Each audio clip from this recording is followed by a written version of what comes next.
Hello student. আজি আমি আলোচনা কৰিম unit 3 scientific management.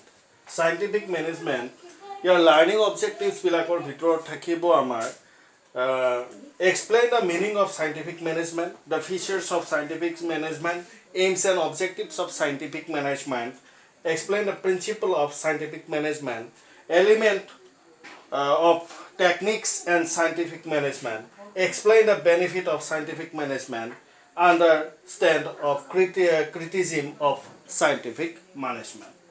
So this unit is very important. এই ইউনিটটো বহুত ইম্পৰ্টেণ্ট।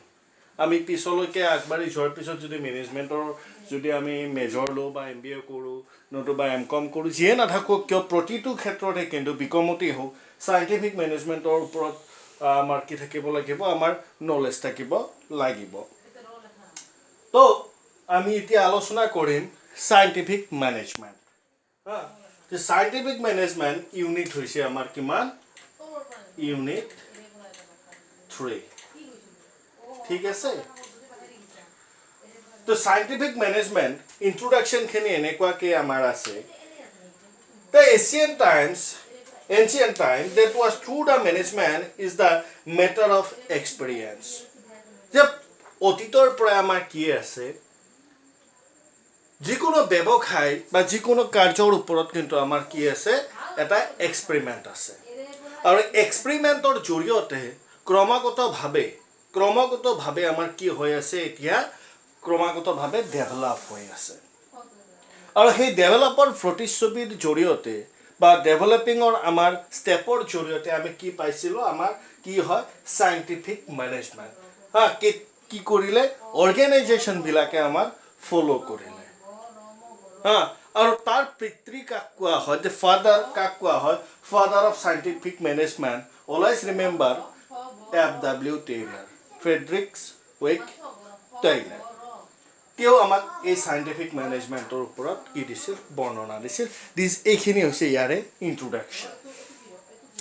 চ' টেইলৰে দিয়া সংজ্ঞাটো আৰু মিনিংটো এনেকুৱাকে দিছিলে সংজ্ঞাটো এনেকুৱা দিছিল চাবা scientific management is known abstractly what you want mean to do and seeing what they do it best and cheapest way. Cheapest way যে scientific management exactly কি কোৱা হয় যে এইটো আমাক মিন কৰে যে আমি কি কৰিব বিচাৰিছোঁ আৰু কি চাই কিনে আমি আটাইতকৈ কম খৰচত বা আমি আটাইতকৈ সুবিধাজনক ব্যৱস্থাৰ জৰিয়তে যি কাৰ্য সম্পন্ন কৰা হয় তাকে কি কোৱা হয় আমাৰ সাইন্টিফিক ম্যানেজমেন্ট বুলি কোৱা হয়। আমাৰ কেইটামান আমাৰ অলপ অসমীয়া বুজি পোৱা ষ্টুডেণ্ট আছে তাৰ কাৰণে হিন্দীতে অলপ কৈছোঁ যে साइंटिफिक मैनेजमेंट इसको क्या कहेंगे जे भाई जो बेहतर रास्ते हैं जो बेहतर वे है उसको हम कितने कम खर्च में कितने हम लोग कम पैसा यूटिलाइज करके लोगों से काम कैसे निकाले और बेहतर तरीका से काम निकाले और बेहतर करने के लिए जो वे है इसको क्या कहते हैं साइंटिफिक मैनेजमेंट। किसने लिखा किसने दिया ये फादर ऑफ साइंटिफिक मैनेजमेंट किसको बोलते हैं F.W. टेलर किसको बोलते हैं F.W. टेलर ठीक है से देन पीटर डिंकर त्यो की दिसे आमाक साइंटिफिक मैनेजमेंटर ऊपर definition The organization study of the work, the organization study to the work to analysis to work into the simplest element and the systematic improvement of the worker performance of its element. যে কি কোৱা হৈছে অৰ্গেনাইজেশ্যনে কি কৰিব study কৰিব অৰ্থাৎ study কৰিব যিকোনো এটা কামৰ পৰ্যবেক্ষণৰ ওপৰত এনালাইসিস কৰিব পৰ্যবেক্ষণ কৰিব কৰি উঠি আটাইতকৈ যিটো সহজ আমাৰ এলিমেন্ট আছে আটাইতকৈ যিটো সহজ কাৰ্যপন্থা আছে সেই সহজ কাৰ্যপন্থাৰ জৰিয়তে শুদ্ধ আৰু সঠিক পদ্ধতিৰ জৰিয়তে শুদ্ধ আৰু সঠিক পদ্ধতিৰ জৰিয়তে যিটো আটাইতকৈ দৰকাৰী আমাৰ কি হ'ব সংগঠনৰ কাৰণে বা অৰ্গেনাইজেশ্যনটোৰ কাৰণে দৰকাৰী পন্থা হ'ব, তাক অৱলম্বনৰ জৰিয়তে যি আমাৰ ৱৰ্কাৰ আছে, যি আমাৰ কৰ্মচাৰী আছে, তেওঁলোকক সঠিক ৰূপান্তৰৰ জৰিয়তে কাৰ্য সম্পন্ন কৰাটোৱে হৈছে সাইণ্টিফিক মেনেজমেণ্ট। এইটো কোনে দিছিলে? আমাৰ पीटर डंकर है। हाँ, इसको क्या कहते हैं भाई? पीटर डंकर ने किसे ये डेफिनेशन दिया हुआ है? इसने दिया है कि भाई एक ऑर्गेनाइजेशन क्या करते हैं, स्टडी करते हैं इसे क्या क्या हम लोगों को एक काम करने के लिए क्या क्या दिक्कतें आ सकती है, क्या क्या हम लोगों के पास अपॉर्चुनिटी है, हम लोगों के पास क्या है, हम लोगों के पास क्या नहीं है। हाँ, ये सब एनालिसिस करने के बाद जो आसान तरीका है, जो बेहतर तरीका है, जो हम लोगों का वर्कर के लिए सुइटेबल है, उसको लेके जो काम हासिल करते हैं, जो मुकाम हासिल करते हैं, इसको कहते हैं साइंटिफिक मैनेजमेंट। आई बात समझ में? हाँ, आई बात समझ में? ये दोनों डेफिनेशन बहुत ही इम्पोर्टेंट है। हम लोगों को आगे चल के ये दोनों डेफिनेशन के बारे में बहुत सारे हम लोगों को क्या मिलेगा, बहुत सारे हम लोगों को बुक्स मिलेगा, बहुत सारे हम लोगों को पढ़ना पड़ेगा, ठीक है। उसके बाद आते हैं उसके फीचर्स पे। फीचर्स के पहले हम लोग जाते हैं एम्स एंड ऑब्जेक्टिव्स। जो साइंटिफिक मैनेजमेंट का एम्स एंड ऑब्जेक्टिव्स क्या है? तो पहले इंक्रीजिंग प्रोडक्शन। जो हम लोग साइंटिफिक मैनेजमेंट क्यों फॉलो करना चाहिए?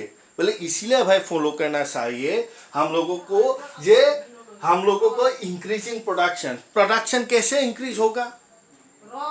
अगर प्रोडक्शन कैसे इंक्रीज होगा, मतलब ये प्रोडक्शन इंक्रीज होने के लिए हम लोगों के पास जो बेहतर तरीका है उसको फॉलो करो, ठीक है।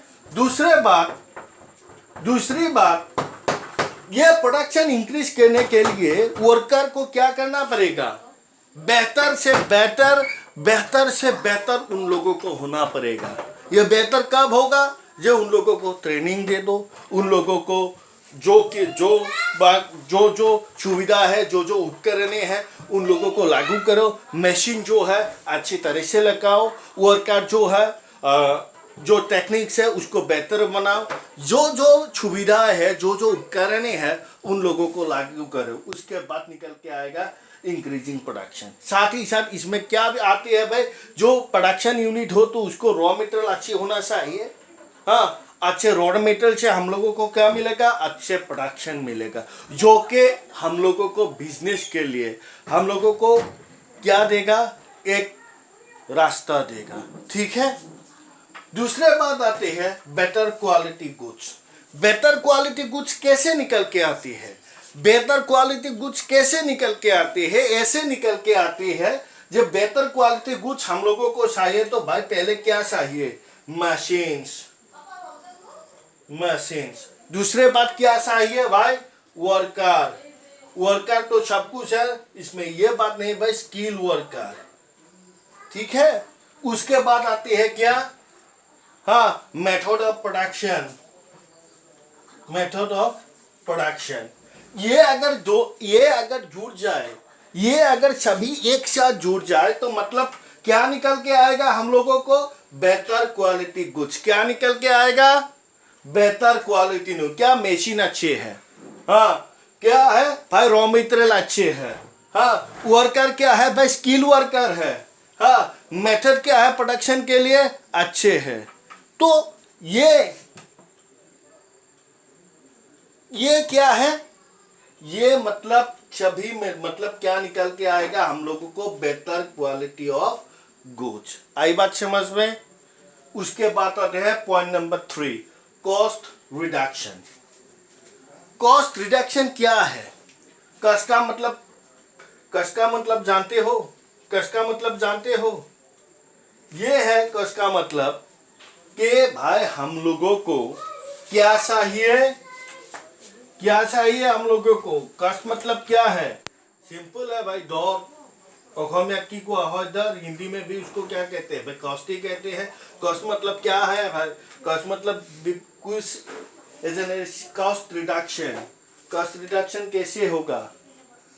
हाँ, ये कोई अगर ऑर्गेनाइजेशन कैसे चलता है? Planning, organising, controlling, directing. हाँ हाँ, प्लानिंग अच्छा है। प्लानिंग क्या है? अच्छा है, ठीक है। प्लानिंग में अगर सोचते रहते हो, काम कुछ नहीं, प्लानिंग अच्छा किया लेकिन उसको लागू नहीं किया, तब भी ये काम नहीं आएगा। प्लानिंग क्या, जो बेहतर लगा उसको फटक से क्या कर दिया? इम्प्लीमेंट कर दिया। तो मतलब क्या आएगा? इसमें भी कॉस्ट रिडक्शन का क्या है? जोर है। यार लोगों तो हमारे कॉस्ट रिडक्शन और कैसे संपर्क से रिलेशन है। हाँ, अच्छे क्या होगा? अच्छे लीडरशिप देना पड़ेगा, ठीक है। हाँ, पहले जो मशीन जो है, रॉ मटेरियल जो है, अच्छे अच्छे लाके दे दो, तो मतलब क्या आएगा? सभी में ये गुड क्वालिटी आएगा। मतलब आपका जो कॉस्ट है, तुम्हारा जो कॉस्ट है, वो रिडक्शन हो गया, ठीक है। उसके बाद आते हैं एलिमेंट ऑफ वेस्टेज। वेस्टेज का मतलब क्या है? हाँ, वेस्टेज। चलो एक सिंपल सी बात तुम लोगों को समझा देते हैं। हाँ, हम लोगों के इधर क्या है? बहुत बेम्बू है, बहुत सारे हैं। बेम्बू को एक काट के ले आया, उसके बाद उनका क्या बनाना था? पहले सोचा कि भाई इससे एक क्या बनाए, एक शो पीस बनाए, काट डाला। लेकिन शो पीस बनाते बनाते तुम्हारे दिमाग में ये आया भाई ये शो पीस अच्छा नहीं होगा, तो बेहतर कर देती है, उसको भी काट डाला। ऐसे काटते काटते तुम्हारे काम का किस बेम्बू ये काम का चीज में आएगा? बिल्कुल भी नहीं। तो बिल्कुल भी नहीं मतलब क्या? ये एलिमेंट्स ऑफ रिडक्शन वेस्टेज नहीं, ये तुम्हारा वेस्टेज जितना होना था उससे ज्यादा हो गया। তোমাৰ যিমান তুমি ৱেষ্টেজ কম কৰিব বিচাৰা তাতকৈ বেছি হ'ল। বেছি হোৱাৰ লগে লগে কি হ'ল? আমাৰ যে বেছি হোৱাৰ লগে লগে আমাৰ খৰচ বাঢ়িল, নতুনকৈ আকৌ বস্তু কিনিব লাগিল। নতুনকৈ বস্তু কিনিব লাগিল মানে কি হ'ল? আমাৰ আকৌ আমাৰ খৰচাটো বাঢ়ি গ'ল। আগৰ আমাৰ যিটো আছিল বেটাৰ কোৱালিটি, ইনক্ৰিজিং প্ৰডাকশ্যন, ইয়াৰ লগত আমাৰ সম্পৰ্ক নাথাকিলে। আমাৰ লগত সম্পৰ্ক কি থাকিল? যে আমাৰ বেছিকৈহে খৰচা হ'ল, বেছিকৈহে আমি কি কৰিলোঁ? খৰচ কৰিলোঁ। তো খৰচ কম কৰিবৰ কাৰণে আমাৰ কি কৰিব লাগিব? এই machine, skill worker, method of planning, method of organisation, হা, এই সববিলাক আমি কি কৰিব লাগিব? সঠিক ৰূপত ৰূপান্তৰ কৰিব লাগিব। আমি ৱৰ্কাৰখিনিক, আমি শ্ৰমিকখিনিক বুজাব লাগিব যে আপোনালোকে যিমান পাৰে সিমান কি কৰিব? ৱেষ্টেজ কম কৰিব। যিমান পাৰি সিমান যিখিনি লাগতিয়াল সেইখিনি ব্যৱহাৰ কৰক, অলাগতিয়াল হিচাপত বেছিকৈ ব্যৱহাৰ নকৰিব, যিয়ে আমাক কি কৰিব? আমাক ক্ষতি কৰিব। এক্সাম্পল তেনেকুৱা যে প্ৰতি 1000 এমপ্লয় যদি 1 টকাকৈ যদি প্ৰতিদিনে কি কৰে? ৱেষ্টেজ যদি কৰে, কিমান হ'ল? 1000 এমপ্লয় 1 টকাকৈ কৰিলে কিমান হ'ল? হা, কিমান হ'ব আমাৰ? 1000 অফ এমপ্লয় ইনটু 1, তাৰমানে আল্টিমেটলি কিমান? 1000 কিমান? Per day. ইয়াক যদি আমি 30 দি যি ইনটু কৰি দিওঁ তেতিয়াহ'লে আমাৰ কিমান আহিল? 30,000। 30,000 মানে আমাৰ 4টা এমপ্লয় কিন্তু কি হয়? বা 3টা এমপ্লয়ৰ আমাৰ চেলাৰি হয়। তো 1 টকা, এইটো 1 টকা, মাত্ৰ এইটো 1 টকাৰ আমাৰ কি হয়? এক্সাম্পল হয়। তাৰমানে পাৰ ডে 1 টকাকৈ ৱেষ্টেজ মিনছ 30,000 পাৰ মান্থ। তো আল্টিমেটলি কি হ'ল? আমাৰ প্ৰডাকশ্যনত ইম্পেক্ট কৰি, আমাৰ কোৱালিটিত ইম্পেক্ট কৰি, আমাৰ কষ্ট অফ ৰিডাকশ্যনত ইম্পেক্ট পৰিল, আমাৰ মাৰ্কেটৰ আমাৰ কি আহিল? ইম্পেক্ট পৰিল। অ'কে, তো ইয়াৰ আমি কি কৰিব লাগিব? কমাব লাগিব। কেনেকৈ কমাম? এতিয়া ডাঙৰ কথা সেইটোহে। শাক দিছোঁ, নষ্টটো হ'বই। হা, দাইল 1 কেজি কিনি আনিলে চেনি 1 কেজি আমি যেতিয়া আমি শেষত দিওঁ, আমি পাল্লাত দিওঁ, তেতিয়াহ'লে আমাৰ অলপ হ'লেও কি হয়? ৱেষ্টেজটো হয়নে নহয়? 2-3টা দানা পৰে। সেইখিনিও আমি কমাবৰ কাৰণে কি কৰিব লাগিব? ট্ৰাই কৰিব লাগিব। বুজি পাইছা নিশ্চয়? নেক্সট পইণ্টটো হৈছে ৰাইট প্লেচমেণ্ট ৰাইট প্লেচমেণ্ট বুলি কোৱাৰ লগে লগে ইয়াতে বহুতটা কথা আহে হা ৰাইট প্লেচমেণ্ট যে সঠিক সময় সঠিক ঠাইত কি কৰা সঠিক ঠাইত ব্যৱহাৰ হোৱা বা সঠিক ঠাইত আমি কি কৰিব লাগিব ব্যৱহাৰ কৰিব লাগিব ফৰ এক্সাম্পল তুমি ইমান ধুনীয়া বস্তু বনোৱা কিন্তু তোমাৰ সেই পথাৰৰ মাজত ধৰিলা 30 কিলোমিটাৰ কোনো মানুহ সেই ৰাস্তাৰে নাযায় তাত তুমি যিমান ভাল মিঠাই নবনোৱা কিয় তুমি ভাল যিমানে তাত কি নকৰা কিয় কি কয় আমাৰ বস্তু নবনাকা কোনোবা খাব যাব নিশ্চয়কৈ নাযায় অৰ্থাৎ সেইটো কি প্লেচমেণ্টটো প্লেচটো ঠিক হ'ল নেকি প্লেচটো ঠিক হোৱা নাই যে প্লেচমেণ্ট ঠিক কেতিয়া হ'ব বোলে হয় যে আমাৰ কি আছে গেদাৰিং এৰিয়া আছে তাত আমি কি কৰিছোঁ উই হেভ চেল আৱাৰ টি আমি টি চেল কৰিছোঁ কিহৰ কোৱালিটিটো আমাৰ কি আছে কোৱালিটিটো আমাৰ ভাল আছে তেতিয়াহ'লে কি ৰাইট প্লেচমেণ্ট তাত 5 rupeesৰ পৰিৱৰ্তে rupees যদি আমি 5ৰ পৰিৱৰ্তে যদি আমি কি দিওঁ rupees 5 হা নহয় আমি কিমানত দিম rupees 10 বাট আমি কি দিম কোৱালিটি ভাল দিম then your product will be sale हाँ हर कोई आदमी तुमसे ये चाय पीने के लिए क्या आ गया ये भाई चाय पीना जरूरी है वहाँ अच्छे चाय मिलते हैं ठीक है दूसरे बात क्या है ये प्लेसमेंट का जरूरी है भाई किस एरिया पे हम लोग किस चीज को यूटिलाइज करें की ठाईत आमी की बस्तु बिक्री करें ठीक है 2 नम्बर कथा যে ৰাইট প্লেচমেণ্ট বুলি কোৱাৰ লগে লগে কোৱালিটি গুডছৰ কথাটো আহিব তাত কিন্তু আমাৰ কি আছে এমপ্লয়ৰ কথাখিনিও আছে এমপ্লয়ৰ কথা কোনখিনি আছে আমাৰ যে এমপ্লয়ৰ কথাখিনি যদি চেল যদি হয় যদি চেলছৰ যদি কথা থাকে তেতিয়া always related the right placement কাৰণ সঠিক ৰূপত যোনে কথা ক'ব পাৰিব সঠিক ৰূপত যোনে মানুহক বুজাব পাৰিব সঠিক ৰূপত যোনে ক্লিয়াৰলি আন্ডাৰষ্টেণ্ড দিব পাৰিব তেওঁহে কি কৰিব পাৰে ৰাইট প্লেচমেণ্টৰ কথাটো চিন্তা কৰিব পাৰে তেওঁৰ কথাহে মানুহে শুনে তেওঁৰ কথাহে লয় আৰু তেওঁৰ পৰাহে পণ্য কি কৰে কিনে তো এমপ্লয়টো তাত কি থাকিব জৰুৰী থাকিব নিশ্চয়কৈ বুজি পাইছা নেক্সট কি পইণ্ট আছিল আমাৰ allowing incentive Taylor related the wages initiative to the efficiency of the worker. Scientific management aim to pay the higher wages for increasing the production. If efficient workers are allowed to the higher wages and allowances are compared to inefficient person. তো কি কৈছিল যে আমাৰ কি কৰিব লাগে allowing increasing অৰ্থাৎ আমাৰ ওয়েজেস যি আছে ওয়েজেস কি কৰিব লাগে বঢ়াব লাগে এইটো কি কৰিব লাগিব আমাৰ ইনক্ৰিজিং নট ডিক্ৰিজিং ই কি কৰিব লাগিব আমাৰ increasing CAA skill worker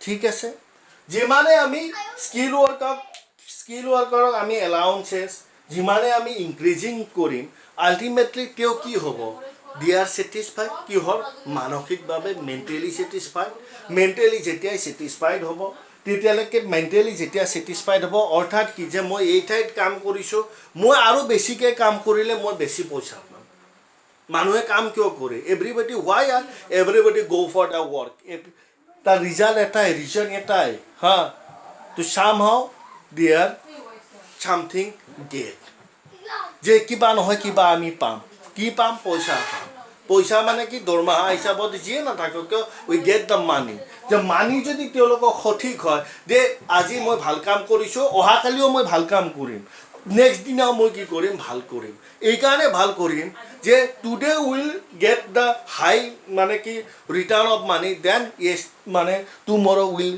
also' get the same money or more money এইটোৱে তেওঁলোকৰ মাইণ্ডত কি থাকিব সেট থাকিব আৰু এই সেটে কি দিব তেওঁলোকক মানসিক সন্তুষ্টি আৰু এই সন্তুষ্টিয়ে কি দিব কাম কৰাত তেওঁক যিখিনি ইফিচিয়েঞ্চি লাগে যিখিনি তেওঁলোকৰ কাম কৰাৰ মানে ইফিচিয়েঞ্চি আহিব লাগে অট'মেটিকেলি সেইটো কি হয় ইনক্ৰিজিং হয় তো টেইলাৰে এই কথাটো কৈছে যে অলৱেজ ৱৰ্কাৰক কি দিব লাগে ভাল চেলাৰী ভাল ৰেমুনাৰেশ্যন বিকজ এইটো দিয়াৰ ফলত তেওঁলোকৰ কি হ'ব দে আৰ মেণ্টেলি ছেটিছফাইড যে আমি কি পাইছোঁ ভাল আমি কি পাইছোঁ ৰেমুনাৰেশ্যন পাইছোঁ this is the best organisation for us and we have giving the organisation something जे एक है क्या इसमें क्या आएगा ये ऑर्गेनाइजेशन हम लोगों के लिए सूटेबल है जो हम लोगों को अच्छे पैसा दे रहा है अच्छे मुकाम दे रहा है